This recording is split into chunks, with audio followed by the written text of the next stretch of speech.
Thank you very much for that speech. Now we turn to the second paper speaker of the opposition, which is Aisha Harris. Aisha is a fourth-year student at Queen's College studying medicine. She won the right to speak through open audition. You have the ears of the House.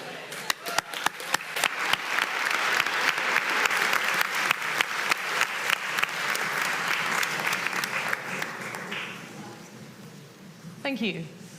Vaccines are incredible. We've just heard a lot about why, so just to add my own little bit, they're probably the most significant achievement in the history of the world, having saved 154 million lives in the past 50 years alone. Smallpox is gone, polio is nearly gone, and the COVID vaccine stopped the pandemic in its tracks, only after just 1 year. And I'm so proud of humanity for these things. It really is a great mark of modernity. But my love for vaccines is precisely why I stand here tonight on the side of the opposition. I will address these issues first as a liberal, focusing on ideas of bodily autonomy and self-determination. But as we shall see when shaping public policy, ideology alone is not enough. We must also prioritize pragmatic, evidence-based decisions. So my second point will be one of practicality. Vaccine mandates simply don't work, especially in the long term. And lastly, if we do not mandate vaccinations, how do we encourage uptake? I present a few reforms I believe will restore trust in the state, scientific institutions, and the system as a whole. So fundamentally, I believe that the individual is best placed to make decisions about their own lives. One of the biggest contributors to human happiness is autonomy and self-direction. And to live in a liberal democracy such as the UK is such a privilege that the majority of the world does not enjoy. However, there must be some limits to individual freedom.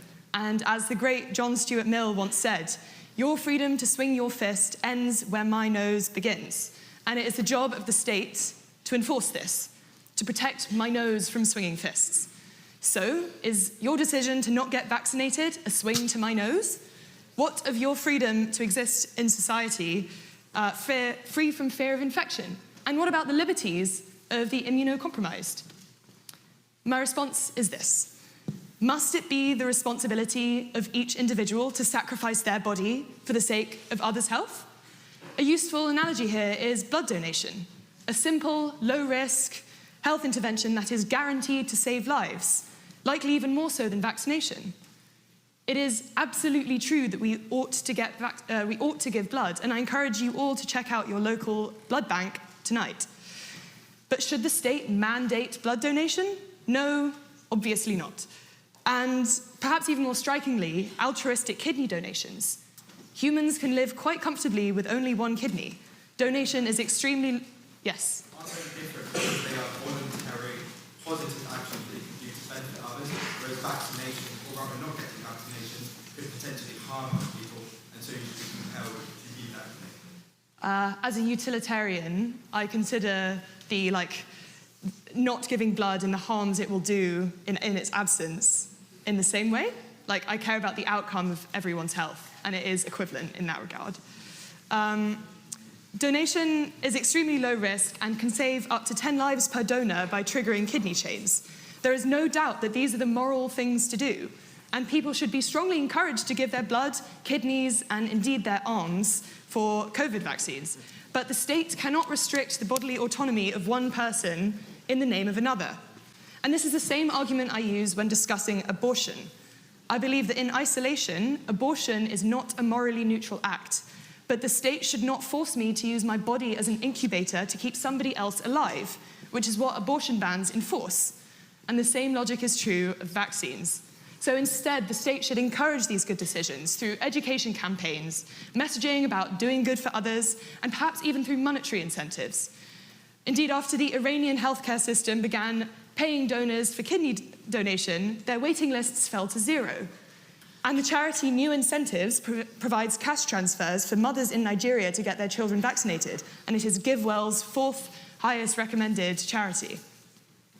So far, we've heard the liberal case against vaccine mandates. However, these strictly ideological arguments break down slightly and blur at the fist-nose boundary, certainly in the case of healthcare professionals, the immunocompromised, and conversely, NHS waiting lists and taxpayer burden. And there are some freedoms which I do believe the state should curb in the name of public health, such as gun laws. So how do we know precisely where to draw the line? And this is where we turn to data, to epidemiology, collecting evidence about which interventions maximize public health and well-being. So second, a pragmatic argument. We must first ask ourselves, what exactly are we hoping to achieve? Two things: protecting the public from disease and protecting trust in institutions. These are the aims. But according to Emmanuel Macron, the aim is to piss off the unvaccinated, and I quote, "I fear that vaccine policy is departing empiricism and instead becoming a push for ideological compliance in a way that verges on culture wars. Social stigma against the unvaccinated is becoming a public health intervention in its own right, and it simply doesn't work. There are swathes of studies showing that vaccine mandates make the unvaccinated even more hesitant as distrust is entrenched. The fundamental issue with pressuring someone to do something is that you make them even less likely to listen, like a toddler and a hot stove. You do not convince people by patronizing them, and certainly not by taking away their livelihoods. It is exactly the worst idea to get someone on side. Intolerance and censorships of people's viewpoints drives divisions, causes people to retreat further into their rabbit holes and isolated communities, and this is where conspiracy thrives. Vaccine mandates energize fringe campaigns, and I do not believe that the rise of far-right populists post-pandemic is a coincidence. Vaccine mandates paint scientists as aloof, didactic elitists that follow the science, trust the experts. Narrative didn't help, portraying science as an infallible, almost divine entity, and as a concrete truth, which it is anything but. Science is a method, not a collection of facts. There is no proof in science, only differing qualities of evidence. Science, by its very nature, is messy, fluid, uncertain, and evolving. And yes? When we're talking about messages being given to children, or to parents of children, we need to tell them the scientific truth, which is that those vaccines are near 100% effective, and that not doing so puts your child in danger. And I think aren't mandates a really effective way of getting that message across? We should absolutely tell parents that, but people will find loopholes if you make it mandatory, and they will find a way out, like we heard earlier about homeschooling, and it's just not a risk that I want to take. When authorities project absolute certainty or control, they risk losing credibility if circumstances change, and they absolutely will. And this leads to inconsistent messages and broken promises, as we saw with the retracted AstraZeneca vaccine for under 30s, flip-flopping lockdown and masking rules, and completely insane, unscientific policies such as one-way systems in corridors, not to mention Boris's boozing. So, what should we do instead? I believe that when it comes to science, the carrot surely beats the stick. We need to restore the public's trust in institutions, reverse the damage done over the centuries, and particularly during the pandemic. I want to convince people that science is on their side, because it is. It is most effective to inoculate against people's concerns before they develop. This means in schools, where minds are malleable and open. For example, I was never taught what the scientific method actually is, so that's a start. The commonest vaccine hesitancy are doubts of safety, and it is true, there is a risk of side effect. Most are harmless, some, while exceedingly rare, are severe. The public, and indeed the government, needs a better understanding of basic probability, risk, statistics. I would have liked to see broadcasts explaining hazard ratios and the difference between incidence and prevalence. This would have led to better understanding and trust, and would have addressed, for example, the issue of young boys getting vaccinated despite myocarditis risks. Another common hesitancy is that the vaccines were rushed, and to address this, better education about clinical trials. In the case of the COVID vaccine, that several stages were performed in parallel, not skipped. And finally, we must restore trust amongst people historically failed by healthcare. This means addressing postcode lotteries and more community-based advocacy delivered by people from said community. Indeed, all of this education isn't really for the hesitant people themselves. In fact, for communities feeling disenfranchised with the system, it probably won't do much good anyway. Instead, equip the majority with the knowledge and tools that they need to engage with their skeptical friends. Quickly, I only have 1 minute left. Once again, why is this not mutually exclusive? Why can you not do this education and then also mandate the vaccination, getting the benefits of the mandated vaccines and also the benefits of the education? Precisely for the reasons that I've just been talking about erosion in trust for the future, which I'm just about to talk about. We should also teach techniques to win trust in a debate, which is done quite horrifically by scientists and non-scientists alike. When engaging with skeptical people, you need to validate their fears. Listen to them. Do not take a debunking attitude. Do not interrupt. Say, I understand why this concerns you. COVID-19 will not be the last public health emergency, and certainly not the last time that distrust in science is dangerous. We must ensure we are ready. The vaccine technology is exciting, but the social technology less so. And while it is unbelievably frustrating, I know, to deal with anti-vaxxers who simply do not live in reality, we must take the higher path, put our frustrations aside, and think about the future. Thank you.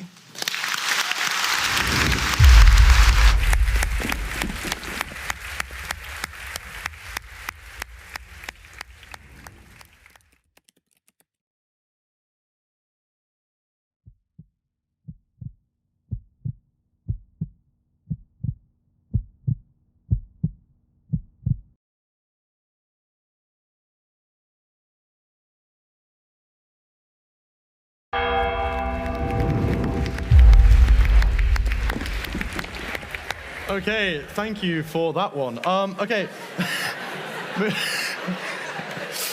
Moving back to the paper speakers for the proposition, we now have Professor Jonathan Heaney.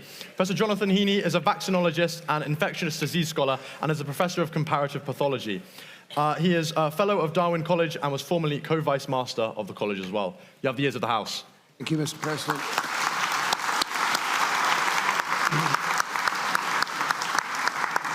Thank you very much for the solid points made by my esteemed colleague.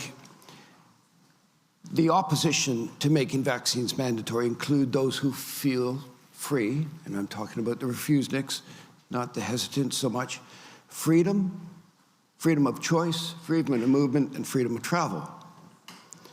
In the case of infectious diseases, vaccines play a critical role in protecting our civil liberties. Vaccines prevent widespread outbreaks, infectious diseases. They help ensure that we can live our lives with fewer restrictions. Key, freedom of movement and travel. Important, the limitation of infections to others. The spread of contagious disease is minimalized. Citing the need for travel bans, who wants those? Quarantines or lockdowns? Those are infringements in our civil liberties. Economic stability, by keeping people healthy and reducing the burden of healthcare systems, vaccines support economic activities and job security. Education and work. Vaccinations help keep schools and workplaces open, allowing individuals to pursue education and careers without interruption. Key for institutions such as ours. Public health and herd immunity. Herd immunity, as we've heard, is a ubiquitous number, depends on the infection that we're talking about and the type of spread. Somewhere around 90%, some say, protects the vulnerable populations who cannot be vaccinated, ensuring that everyone's right to a safe and healthy environment. In essence, vaccines support the fundamental right to health, movement, and participation in our free society. So when individuals in society refuse to be vaccinated, they not only endanger their own health, but they can transmit and do harm to those innocents amongst us, affecting the ability of the healthcare professionals to do their daily job, to attend to those who are in need of health care, is a violation of their right to health. Paradoxically, those who refuse vaccines endanger those very freedoms they fight for. Every person who is not vaccinated or is partially vaccinated gives the virus another chance, another opportunity to replicate. And in my world, replication means mutations, and mutations give rise to variants. And we know, déjà vu, COVID, They can escape, and when these variants escape vaccines, another lockdown looms. So when vaccine escape variants prevail, the threat of another lockdown and the loss of our liberties. And that is because those minorities felt that it was their right not to take vaccine.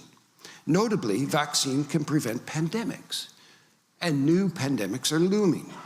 If broadly protective vaccines are available early enough to contain and control an epidemic, we can control, eliminate it, and eradicate it.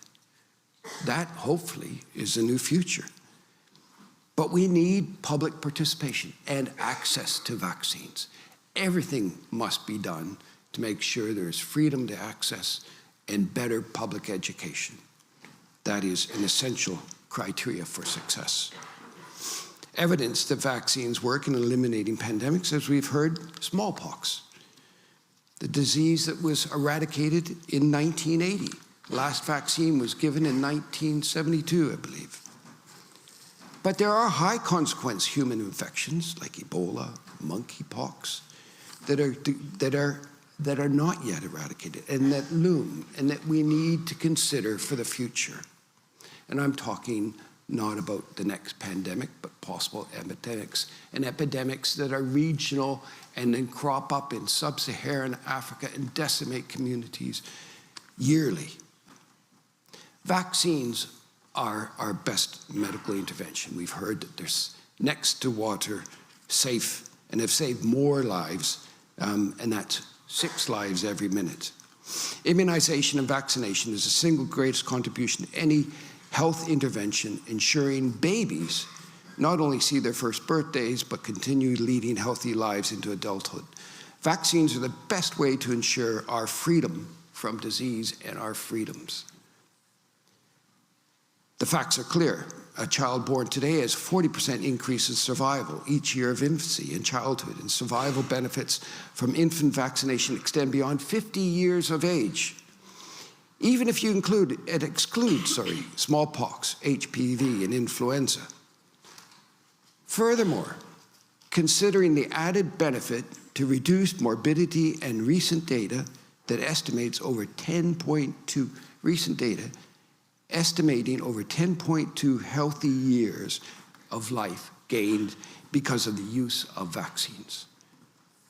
Vaccines for infection cancers are particularly relevant these days, demonstrating staggering results. And I'm talking about the human papillomavirus vaccine. And they prevented precancerous conditions, saving an estimated 600,000 future deaths of women from cervical cancer. These are advances from our new vaccine technologies. Other challenges remain, but successful vaccine programs are impacted by disinformation, often religious beliefs or vaccine hesitancy, and of course, access. Look at polio, measles, Haemophilus influenza B. Each of these debilitating, life-threatening diseases could be eradicated, but they're not. We have yet to achieve that magic number to achieve eradication of measles. In my profession, a similar related disease caused rinderpest in cattle, but it's been successfully eradicated from this world, necessitating no vaccines.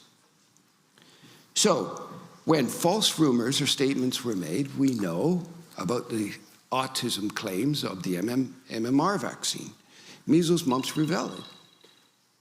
Hesitation, vaccine hesitancy fueled an increase of measles cases. And they persist. This eradicable disease exists because of our, let me finish, please, exists because of our inability to immunize sufficient numbers of individuals. A point of information about autism and vaccines. Dr. Wakefield, are you aware of his work? Yes, it's absolutely malarkey. How is it? Yes. How come he's still prevalent in the world of science, in the world of medicine? It has no correlation with vaccination, and there's significant data. I'd like to move on, please. That is completely scientifically unfounded and it's fiction. Sorry, no room for non-science here. Guys, please keep some order in the chamber. Continue with your speech, please. Infectious diseases such as these could be better controlled and eradicated and continue to affect individuals as well as the public. And the social well-being and the loss of productivity of families is due to the failure to ensure these vaccinations. In conclusion, again, as stated by my honourable colleague, next to clean drinking water, vaccines are by far the most important and cost-effective public health care measure. In contrast to social media rumors, vaccines are safe and healthcare benefits outweigh the adverse events. Next-generation vaccines have the potential to control and contain disease outbreaks, but only if there's full participation from the populations, or we'll experience the same scenarios of variants and new waves of lockdowns as we experienced with the COVID pandemic. You've mentioned that there's a growing hesitancy towards vaccinations, and there are no doubts that vaccinations have positive benefits. However, making vaccinations mandatory might even increase this hesitancy and fear of it, and potentially... Thank you. As we've heard before, I agree. There must be full implementation of other methods first before we resort to draconian mandatory vaccination. That is what this is about. How do we achieve that vaccine mandate without draconian laws from the Middle Ages? We can achieve that through other matters or measures that have been mentioned by my honourable opponent. In the vacuum of information and public education and dialogue, mistrust increases vaccine uptake, and that's why education is essential. I'd like to stop there.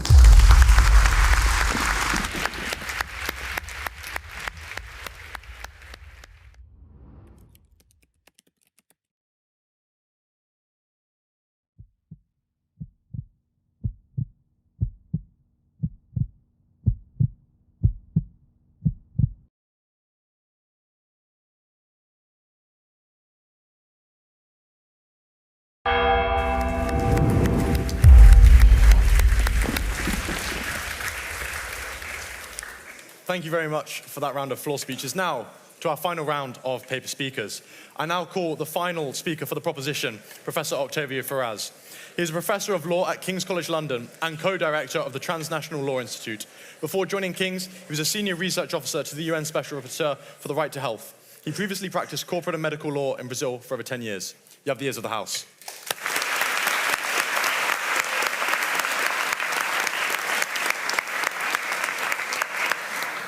Thank you, Mr. President and officer. It's a great pleasure to be here tonight.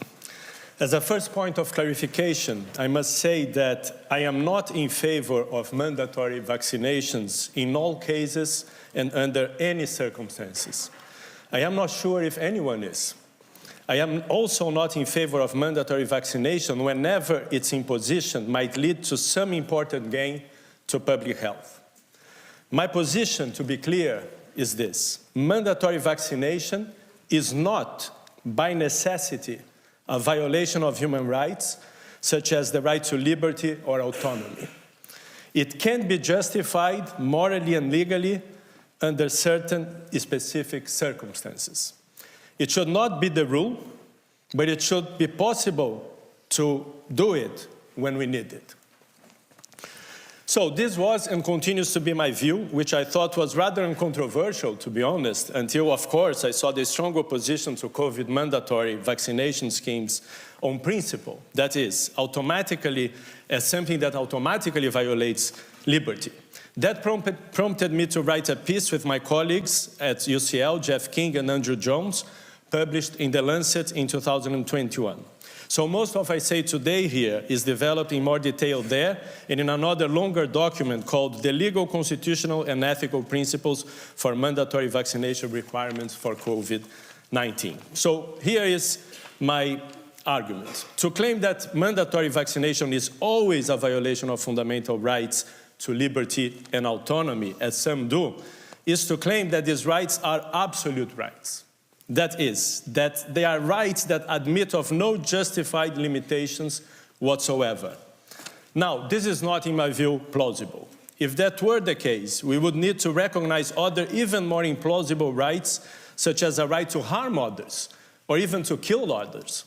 So once we realize the absurdity of that proposition, and that the right to liberty or autonomy is not an absolute right, the crucial questions become three. One, under what circumstances these very important rights can be justifiably limited? Two, to what extent they can be limited? And three, what procedures should be followed to establish such limitations? Now, these are, of course, not easy questions, and there are perhaps no right answers to them, or at least no method to determine what the right answers are. All we can do is debate, put forward arguments, try to reach provisional consensus, which is exactly what we are doing here, I suppose. So I will offer my suggested answers to these questions in a moment.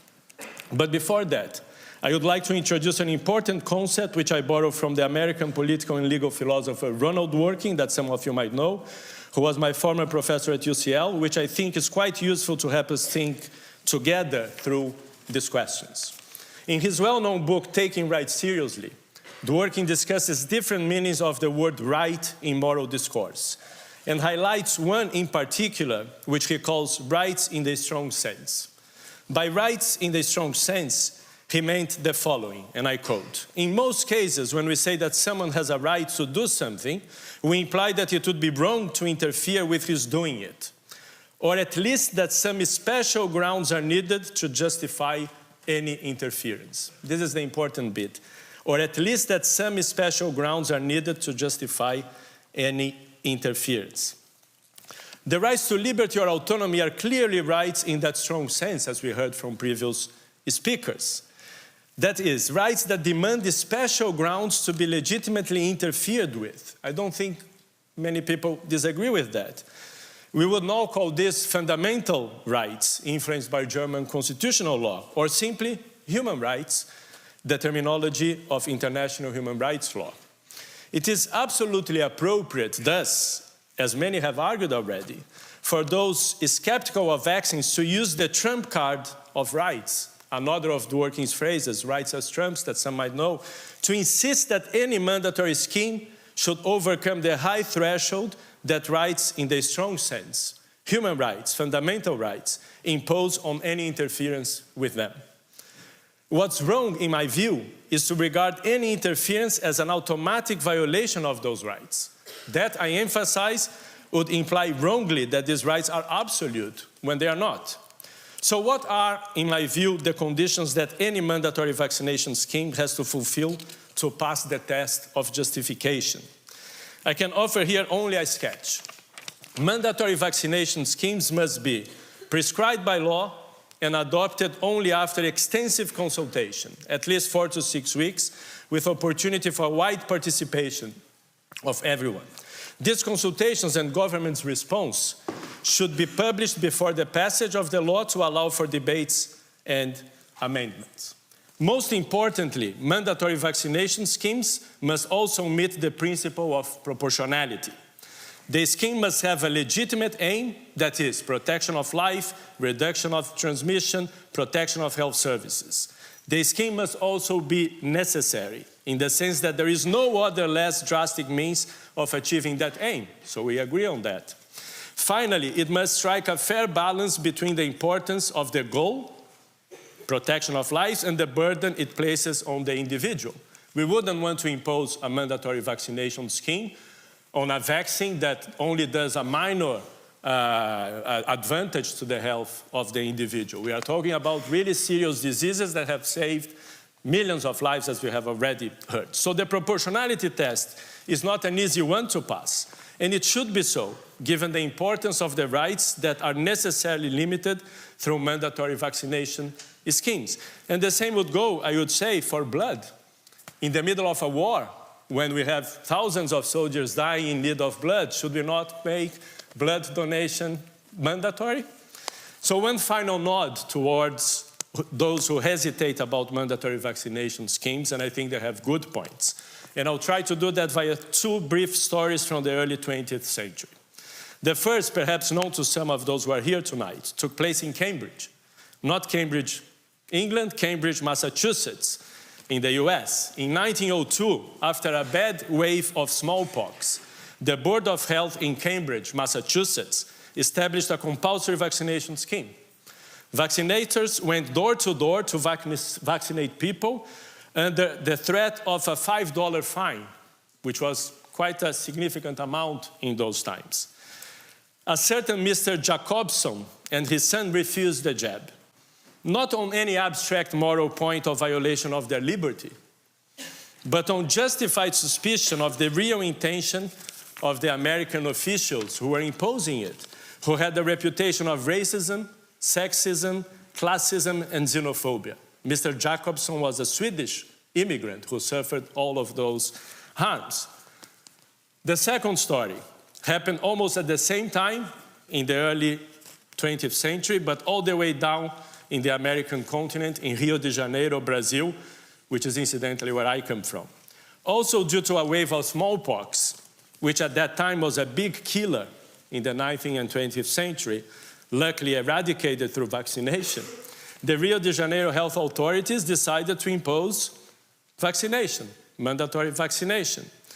But they targeted primarily the slums, which were inhabited mostly by the Afro-American communities of former enslaved people.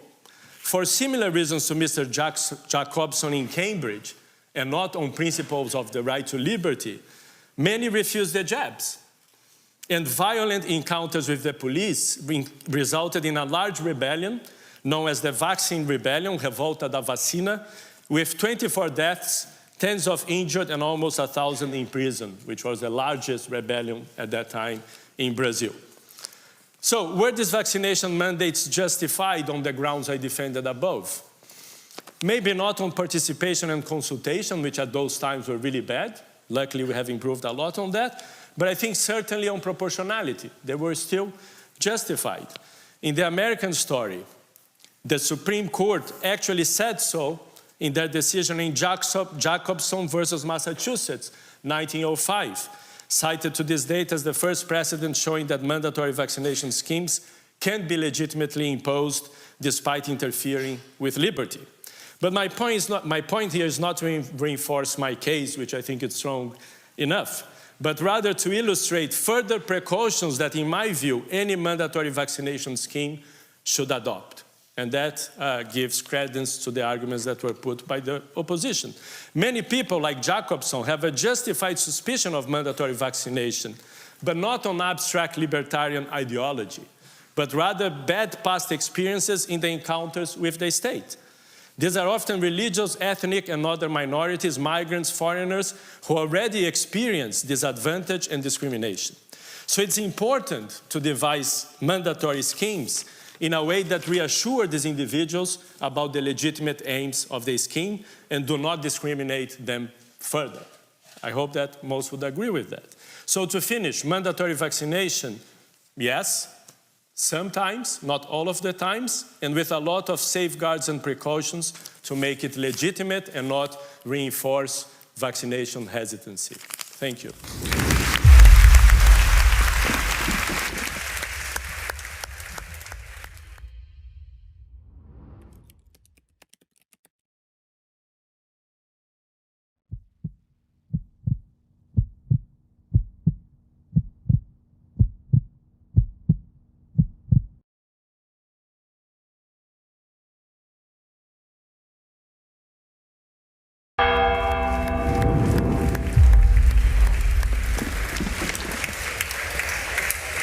Thank you very much for that speech and to the proposition side.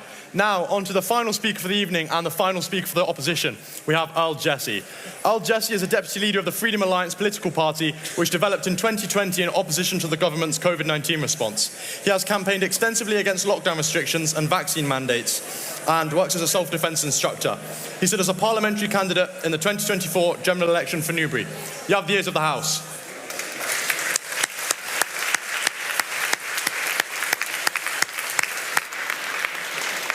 Hello, you beautiful, beautiful people.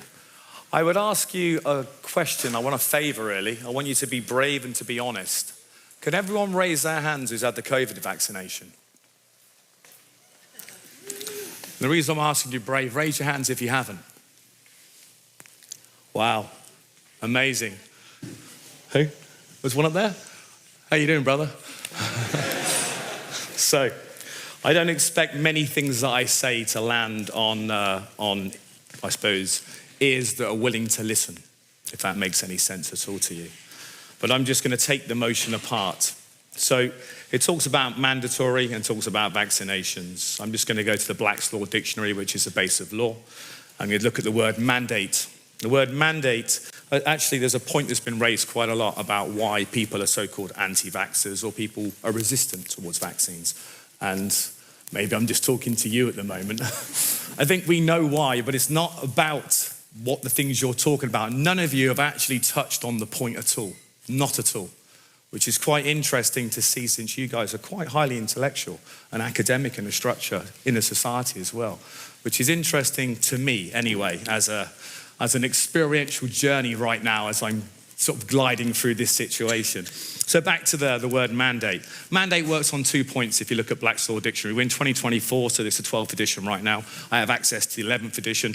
My favourite is the 4th edition of Black's Law Dictionary. So anyone that's here doing law, get out the 4th edition because it's the best one you're going to find. Anyway, mandate works on two roughly, I'm going to paraphrase, I'm not going to do a verbatim. A group of individuals can vote in one individual to mandate something for that group. That's one type of mandate. Another one is a governing body can then give another governing body that maybe has skills in that sector to enact mandates. For instance, wearing face masks, for instance.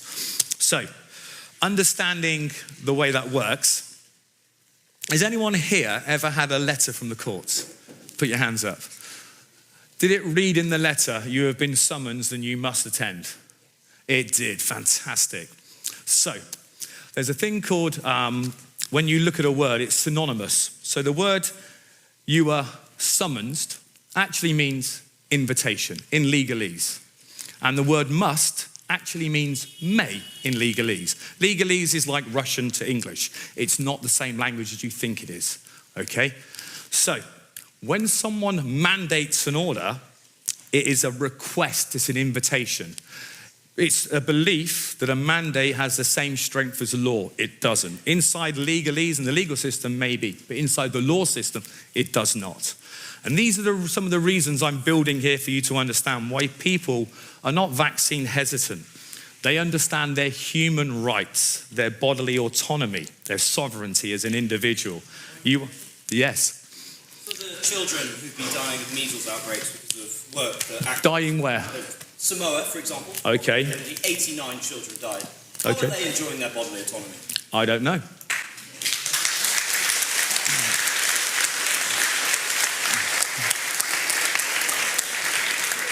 So, if someone was to mandate something, you have two choices. It's like if you went to work on a building site and you signed the contract to work, you have to wear a hard hat, a high-vis jacket, and steel-toe cap boots. If you refuse or you admit to wear some of those parts of those clothing, then you can be asked to remove from the site, or you can be asked not to get paid because you're not following the mandatory requests that you've signed and contracted to. There's a contract going on. When you're in society, you haven't contracted to be in society. You've signed nothing. So therefore, your bodily autonomy is yours and yours alone. You are the king and queen of your own vessel. So if you accept to stay on the building site, for instance, you can get paid. If you don't, then you won't get paid. Very much like a mandate. Like before, in 2020, you couldn't leave the country because you hadn't had your jab, you hadn't got your vaccine passport. And a lot of people had the vaccines just so they could travel. Most of my family did, by the way. Okay? Yeah, go for it. You've made this argument that just because you haven't formally signed something means you have no societal obligations whatsoever. Legally, no, I don't. No, lawfully, I don't, no. Yes, but isn't that morally? It's not about moral. It's about lawfully, I have a right to my own choices. No one supersedes that. And apparently, the only one that can supersede that is God if you're religious. Full stop. Your law, the three natural laws that all of us live by and govern by, is governed by law, by God. Yeah. This is exactly what was going to happen, and I knew it straight away. Hence why I asked you to raise your hands. Go for it. No, I want you first. No, lawfully. Lawfully. The difference between lawful and legal are massively different. No. I'm immunocompromised, by the way.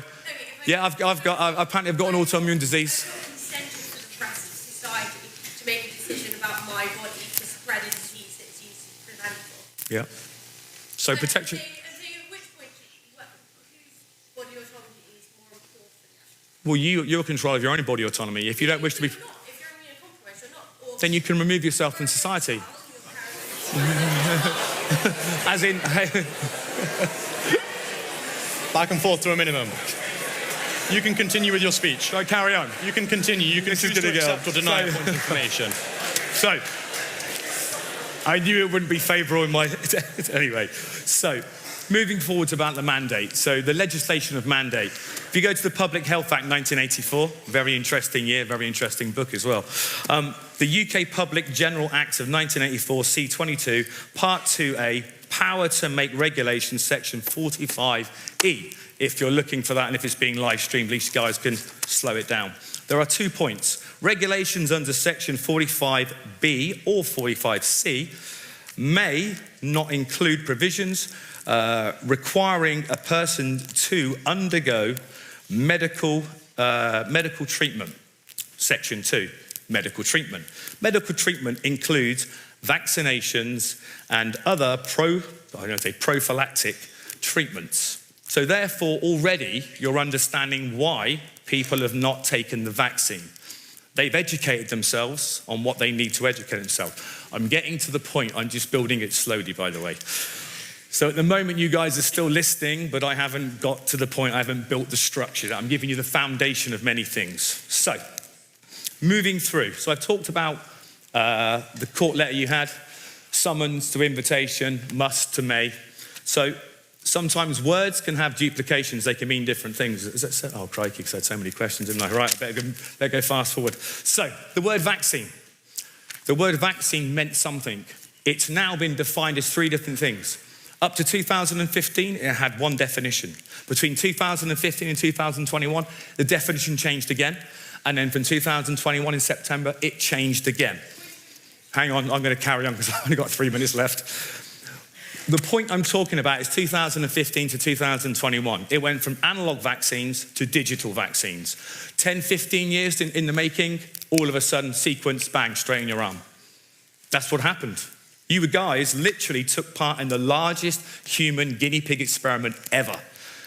And I'm sorry to inform you about that, but you are the guinea pigs. There was no, I'm going to carry on because I need to get this straight.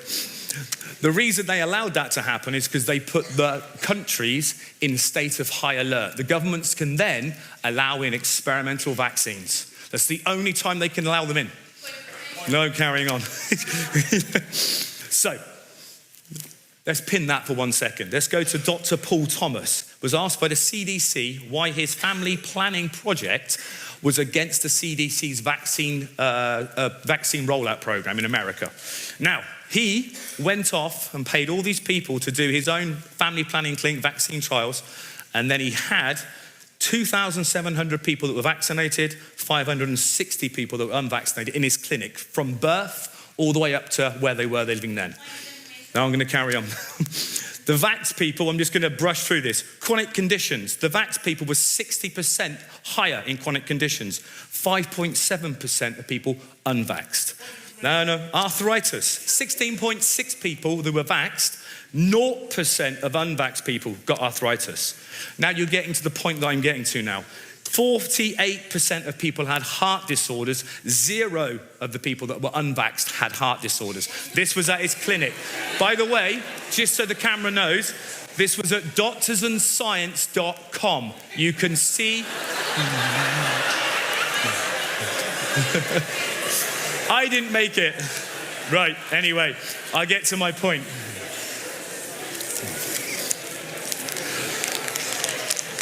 I hope you guys are hungry.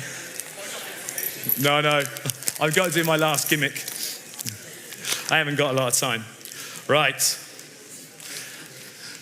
Too many questions, which I expected. So, if I was to come to you and say, this bowl here, 20 of these sweets are going to give him minor illnesses, asthma, eczema, etc. 10 of them are going to give you major illness, chronic illnesses, okay? 5 of them are going to kill you. 5. Would you like to take a sweet? If you mandate a vaccine, what you're doing now with people having this knowledge is sticking this in their head. Just like the school kids were when they were thermometer tested when they went into the school. So, last but not least, if I went to a school fete and I made some cupcakes, and if I have to make cupcakes, I have to put the ingredients down. If I put the ingredients of any chosen vaccine, give me a vaccine and put the ingredients in that cupcake, if I put those ingredients in a cupcake, I will get arrested at that fete. Full stop, fact. I would get arrested if I tried to sell that cupcake to children and adults. But guess what? You guys can have it in a needle, bypassing your immune system straight into your blood system. Anyway, thank you.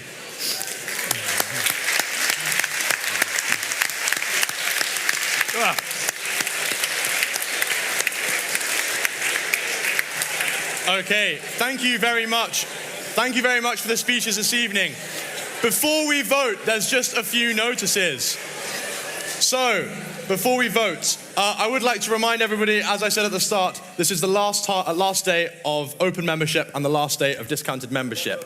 I will remind everybody that has signed up in the sort of prior few weeks, if you have been emailed about the Freshers Masquerade Ball on the weekend, do check your emails and make sure you've signed up if you've been sent that, as there's a free ball ticket here in the building. It's very big. Food, drink, entertainment. So make the most of that and do check your emails that you signed up with. We have our weekly social in the Orator after the debate. We've got free French fries provided, and if you have your membership cards, show that at the bar and you get 20% off your drinks. The final thing I have to say before we vote is the floor speech prize, and I have to say that's for the gentleman down here. So do come and catch me afterwards and talk about that free Guardies. Choose who you want to bring there, I don't mind. But now, in this house, we vote with our feet. So at the doors to the back, you'll see aye, nay, and in the middle, abstain. So get up on your feet, walk through the doors, make your vote, and we'll announce the results in the bar afterwards. Thank you very much, everybody, and see you in the bar.